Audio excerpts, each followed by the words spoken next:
Excited to be in Omaha. Excited to represent the 12th man, Texas A&M University. Here in the College World Series, seems like we just started practice a couple weeks ago, but it also feels like a long trip. So had a great practice and looking forward to staying here as long as we can, win a national title.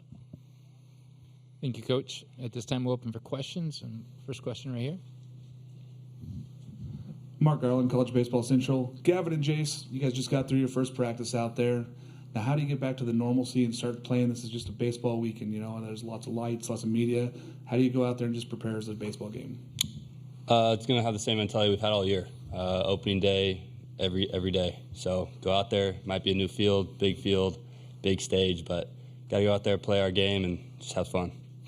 Yeah, and I'm kind of all about living in the moment, so I kind of took today in, and it was pretty surreal. It's my first time ever being here, his first time ever being here, so it was really surreal. It was a really cool moment, and obviously it's really cool to be here, but you just kind of have to treat it like we treated, as he just said, opening day, right? Like, we have to realize that we got here because we had a standard, and we got here because we had things that we believe in, and we can't start going away from those things just because we're on a bigger stage or a bigger field, or you perceive it to be bigger, right? So we just kind of have to put it into perspective and realize that it's still baseball, it's still a game, and we just have to play our best.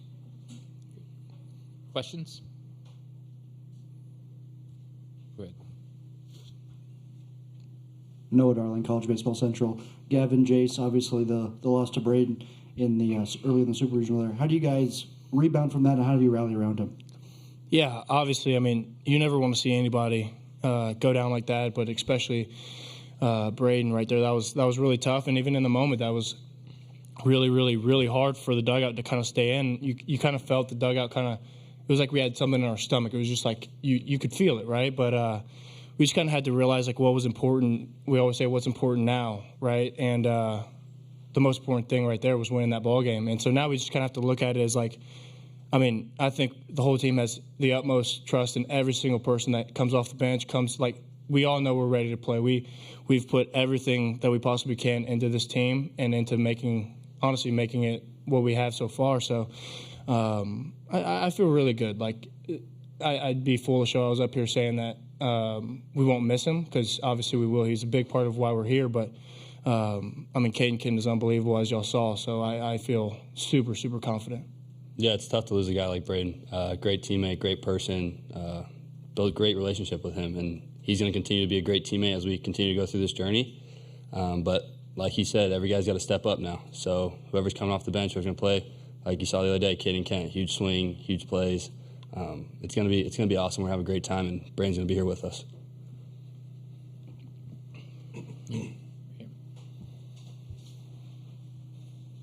Jake McKeever, College Baseball Central. Gavin and Jace, Ryan was here 2 years ago. Is there anything he's kind of passed on about how you handle Omaha? Honestly, he just told me to have fun. Like, a lot of people try and make it seem like it's like you shouldn't really enjoy it, right? Like, they're like, it's still baseball, it's still, like, and I just said that earlier, but like, especially days like today, tomorrow, I'm definitely going to come watch a game. I mean, why not? Like, you have to enjoy it while you're here. And then he was just like, once it's time for the game, like, then you can realize, okay, it's just baseball. But while we're here and not playing necessarily and we're practicing and everything, like, there's times to take it in and realize, like, hey, like, this is one of the biggest stages in college. Like, this is the biggest stage in college baseball. And it's you just kind of have to let it sink in. Yeah, Ryan and coaches have done a great job preparing us when we got here. I mean, a few days, take it all in, enjoy every moment, take pictures, go on your phone, whatever it is. But when it's time to step on those lines, you got to come ready to play, and that's what we plan on doing. Any other questions for the players? No. Gentlemen, thank you. Appreciate your time, and good luck this weekend. Have fun, kid. Can't wait. Thank you. Yeah, thank you.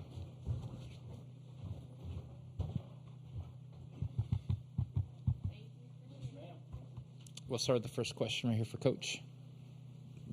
Travis Brown with the Bryan College Station Eagle. Coach, you have 4 guys who are the first 4 in A&M history to come to 2 College World Series while they're term. What does it mean for the program? What does it mean for them, and what you're trying to build that they can have that experience? Yeah, it means a lot. And that's a great point, Travis, that the more often you go, the more used to being here that a team is, right? And you have somebody other than a coach that can talk to you about their experience, whether it be on the field or off the field. So between Prager and Cortez and Rudis, I guess Targac would be the other one. It's awesome to have that come from players instead of, it's like hearing from your dad all the time, right? They hear from me all the time, but it's better when it comes from a player. So hopefully we can continue that to where we always have that kind of experience on our club.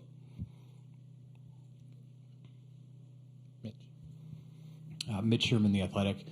Coach, how did you approach Jack Caglione last time you saw them in the regular season as a hitter, and what do you do? What can you do tomorrow night? What do you think of his the season that he's had, the career that he's had?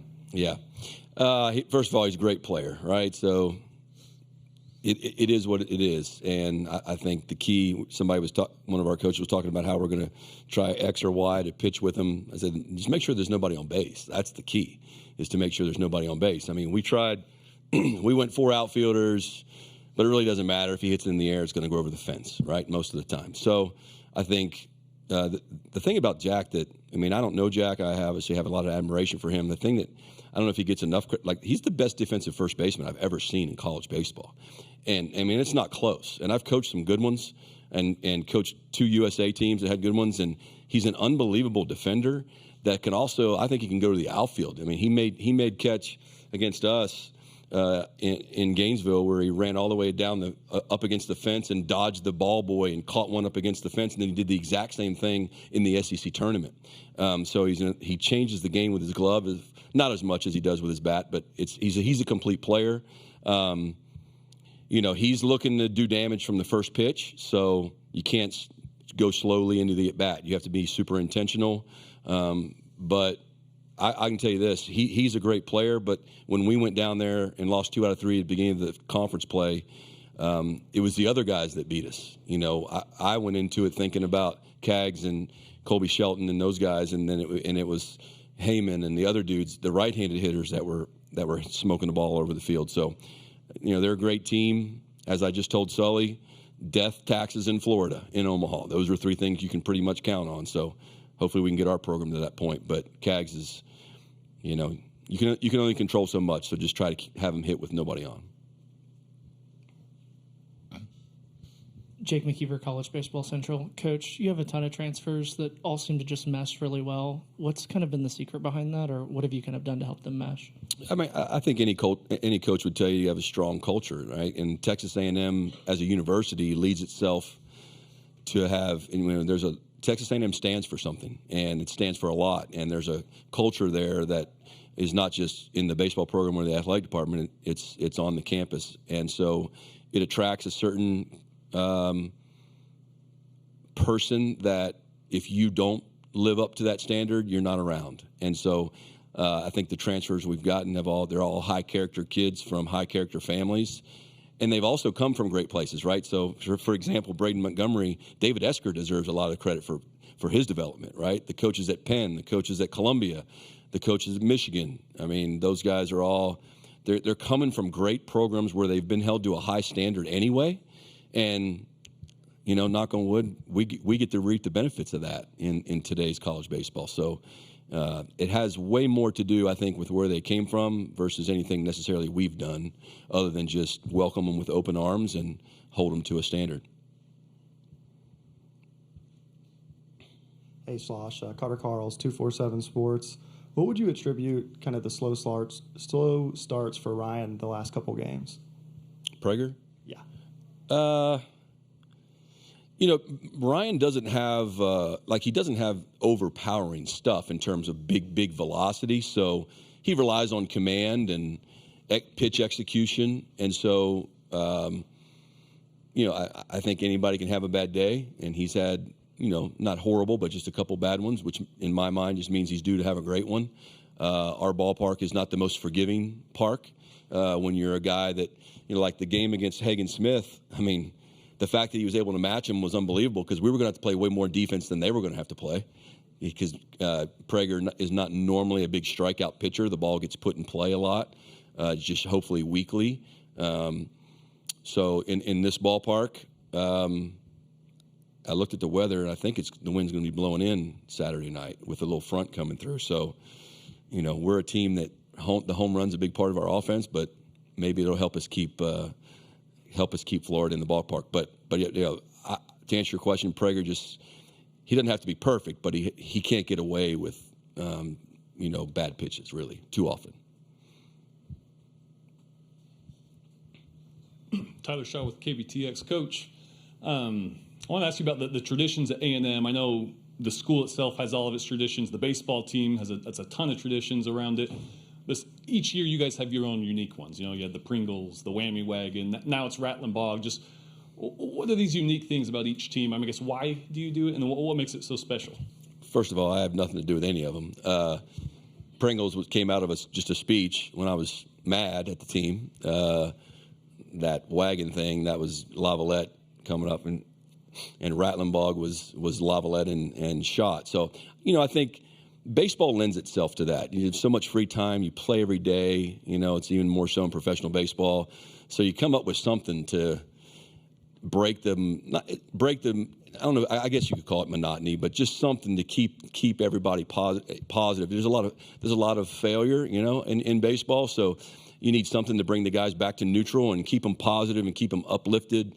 And so I think baseball players tend to do that more often than other sports. I think if you went around every successful team, they have something. And it just so happens that A&M, we're such a big school in the SEC, with a lot of eyes on you. It just gets, it gets in the 12th man, everybody kind of catches on with whatever the team's doing. And I think what's unique about A&M is the connection between the team and the fans. So if we get it going, and if it's good, or if it's Pringles, or if it's whatever, then the connection between the team and in any sport at A&M and the 12th man, the true connection of that you don't have at every school, that's what breeds itself to make it become so popular, because the fans are part of the team, and the team are part of the fans. Questions? Down here. Coach, you talked a few weeks ago about how your heart rate changes when different pitchers pitch. Chris Cortez has just had an incredible season. How has that side of it kind of changed throughout the year? Gotten a lot better. Yeah, Cortez has earned that, and so Chris has really done well. It's good to see him confident, positive, believing in himself. Chris is a guy that cares. Sometimes he over cares. He wants to please so much that if he just makes a little bit of a mistake, then in his previous days, he would let that snowball into something else. And now he's truly playing pitch to pitch, doesn't look at the scoreboard, doesn't worry about the last pitch. He's focused on the next pitch. So he's matured a lot.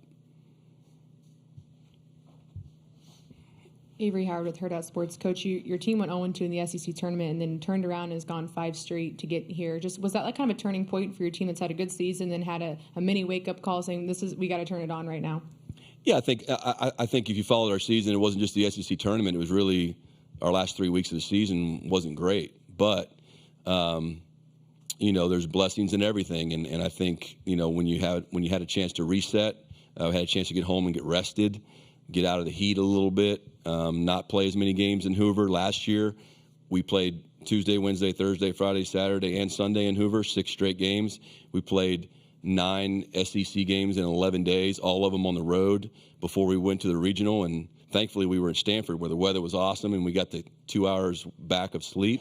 But we were pretty out of gas. And this year, we got to go home early from the tournament, play at home, and so that definitely had a role. But I don't know, wake-up call, I think our team's motivated. I wasn't worried about that. It was more about getting the rest and recovery going into the postseason. Any other questions for Coach? If not, Coach, congratulations again and good luck this weekend. Thank you, JD. Appreciate it.